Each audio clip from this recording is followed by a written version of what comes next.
pertunjukan drama berjudul Mahkamah Karya Asrul Sani. Tentu saja saya tidak sendirian. Ada para pemain yang tengah siap-siap untuk tampil. Para pemain tersebut yaitu Bahri yang diperankan oleh Ade Firmansyah, Murni yang diperankan oleh Syifa Namina, Hakim yang diperankan oleh Syirni Elok Maulani dan Satya Suci Aryani, Pembela yang diperankan oleh Naila Kamalia Kotrunada dan Syatul Awaludin, penuntut umum yang diperankan oleh Fahrimah Dua Elisa dan Rasa Erlangga, serta petugas pengadilan yang diperankan oleh Dian Rahma Adili. Sebelum drama dimulai, izinkan saya menceritakan sedikit tentang drama berjudul Mahkamah. Dalam ruangan sidang ini tidak ada perbedaan antara siang dan malam. Bila di luar hari sidang malam, kualitas cahaya dalam ruang mahkamah ini akan tetap sama.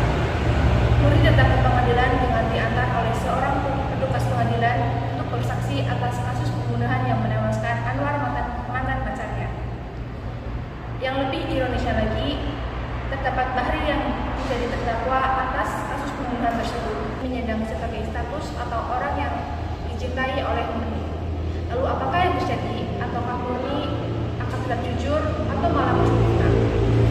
Saksikanlah drama berjudul Mahkamah ini yang akan dibawakan oleh kelompok kami.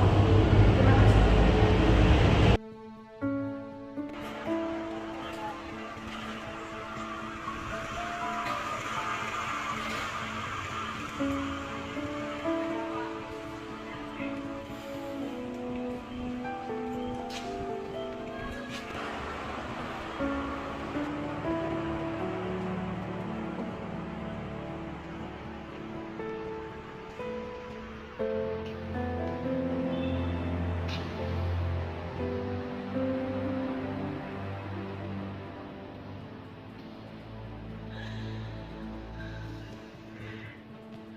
Silakan. Murni, sayang.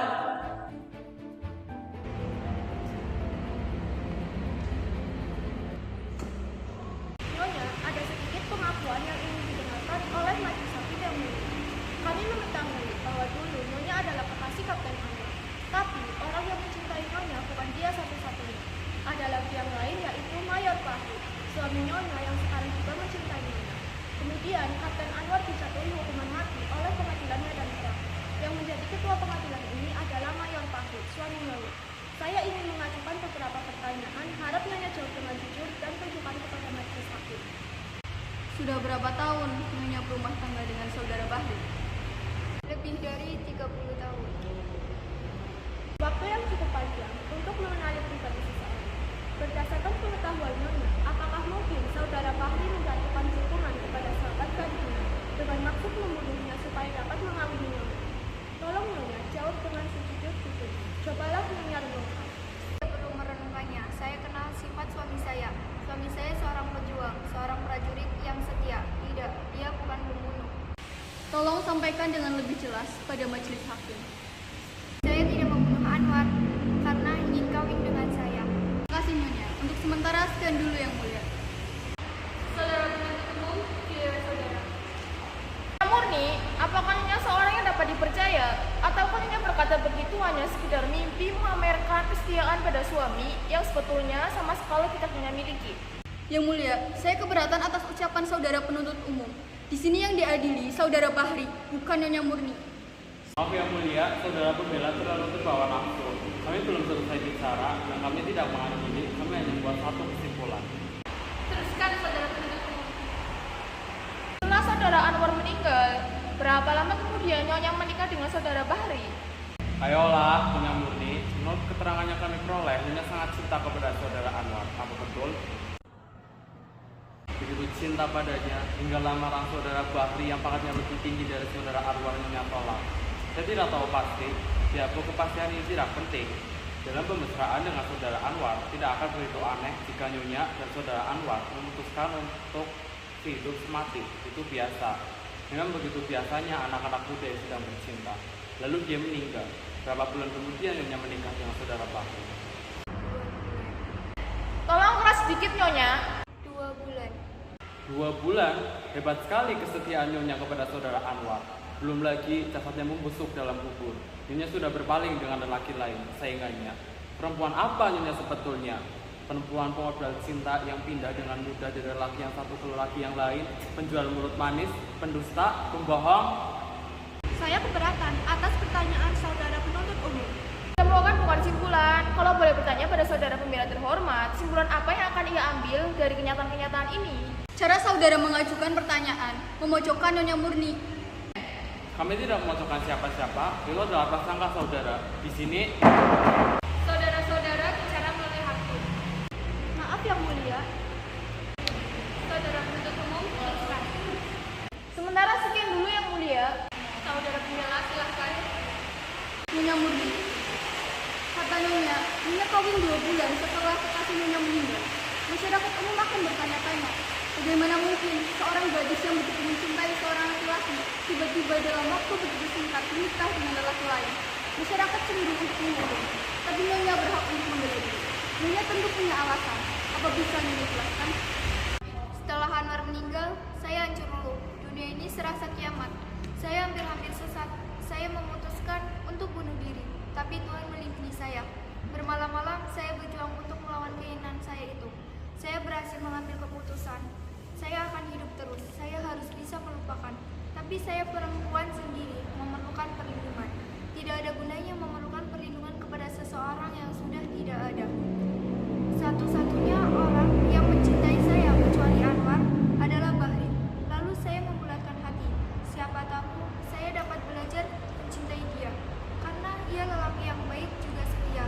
Dia juga mencintai Anwar, tidak pernah satu kata pun keluar dari mulutnya hal-hal yang memburukan Anwar. Setelah kami menikah, setiap tahun dia membawa saya ziarah ke makam Anwar. Mula-mula saya mencintai 2 orang lelaki, tetapi kenyataannya saya mencintai seorang Bahri. lalu di mana tempat Anwar? Kami berdua mencintai Anwar sebagai kenangan. Terima kasih. Masih ada saudara penuntut umum. ya yang mulia, Nyonya Murni, apa saudara Bahri membahagiakan Anda? Ia berusaha sekuatnya membahagiakan saya. Saya memang bahagia. Nyonya dusta. Bagaimana tidak? Baru tadi pagi Nyonya mengeluh pada suami Nyonya. Nyonya menuntut saat-saat yang dapat dijadikan kenangan. Karena suami Nyonya tidak memberikan waktu yang menjadi hak milik Nyonya. Karena suami Nyonya adalah seorang yang tak kenal cinta sejati yang mengawini Nyonya karena nafsu semata. Oh Tuhan, mendengarkan sesuatu yang tidak diperuntukkan bagi telinga. Itu tidak menjadi soal. Di sini tidak ada rahasia. Bukan karena percakapan itu rahasia, tapi karena Tuhan tidak akan pernah mengerti bahasa yang kami pergunakan. Karena bahasa yang berlaku antara suami istri adalah bahasa khusus yang hanya dapat dimengerti oleh kami berdua. Mungkin kata-katanya sama dengan yang Tuhan dengar di pasar atau baca di koran. Tapi setiap kata dibebani rasa yang tumbuh dari suka duka, kehidupan, kemesraan kita berdua. Kalau begitu, tidak masuk akal sekali usaha manusia mendirikan pengadilan untuk menetapkan suatu perceraian. Yang terjadi jika bahasa itu sudah mati dan digantikan oleh bahasa pasar dan bahasa koran yang jadi milik orang banyak. Baik, saya tidak akan melanjutkan persoalan itu lebih jauh. Kepada hakim yang mulia, yang ingin saya buktikan ialah bahwa saudara Bahri adalah seorang yang dikendalikan oleh hawa nafsunya. Nyonya, waktu saudara Bahri melamar Nyonya dan Nyonya menolak lamarannya, apa kata-kata yang diucapkan oleh saudara Bahri? Tapi kekecewaannya, apa yang diucapkan tidak penting. Penting atau tidak penting adalah urusan majelis hakim. Apa katanya? Lupa. Ayolah Nyonya, Nyonya tidak lupa. Yang mulia, apakah boleh saya mengatakan sesuatu pada istri saya? Silakan. Katakan yang sebenarnya Murni, hanya dengan kebenaran yang bisa menyelamatkan saya. Kebenaran apa yang harus aku katakan? Mereka tidak akan mengerti. Sekarang soalnya jelas sudah. Apa yang menjadi niat waktu tertuduh menjatuhkan hukuman mati sudah jelas. Ia ingin membunuh saksi yang merupakan saingan baginya. Ibu Hakim yang mulia, bolehkah saya mengajukan sebuah barang bukti? Saya kira tidak perlu lagi. Yang mulia, apapun keputusannya akan dijatuhkan oleh Yang Mulia. Satu hal harus pasti, keputusan itu harus berdasarkan kebenaran tersebut. Dunia ini sudah terlalu syarat dengan segala macam prasangka. Baik, silakan. Surat ini ditulis pada malam setelah tertuduh menyampaikan laporannya kepada saudari Murni. Surat ini kemudian dikirimkan kepada saudari Murni melalui seorang prajurit. Tapi prajurit ini terbunuh dan surat ini tidak pernah sampai ke tangan Murni. Surat ini ada pada saya. Saya minta Yang Mulia Suci membacakannya.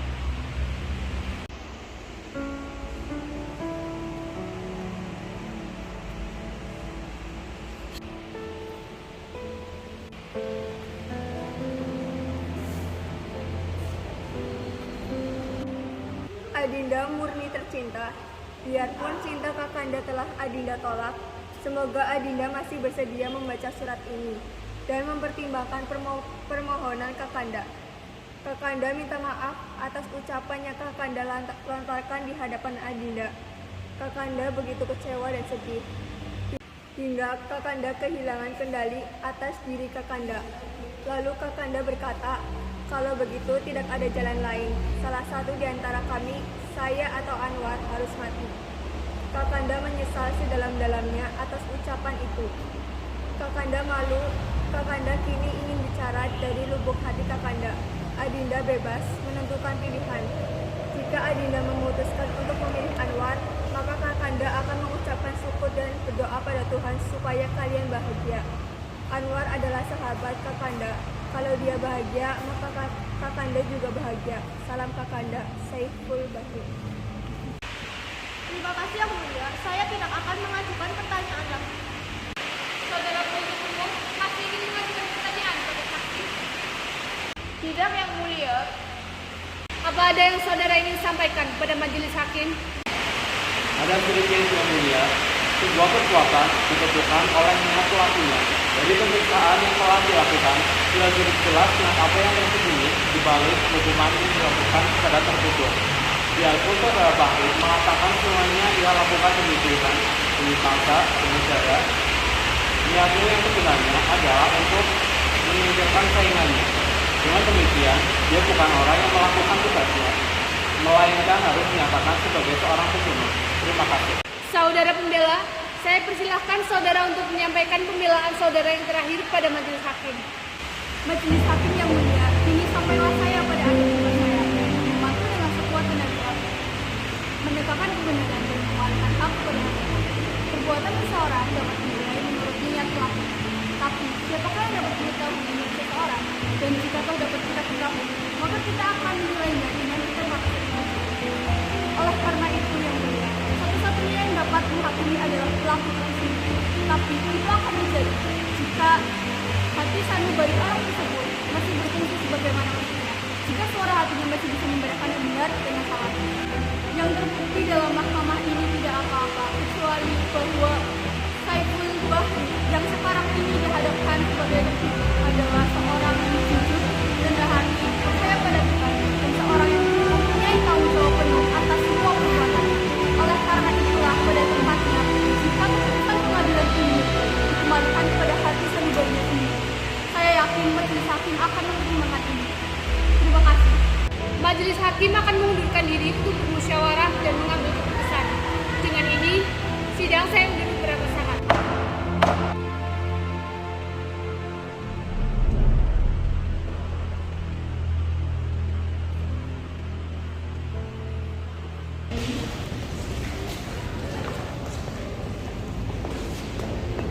Demikian drama yang dapat kami sampaikan.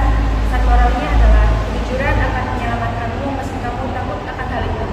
Terima kasih, mohon maaf bila drama yang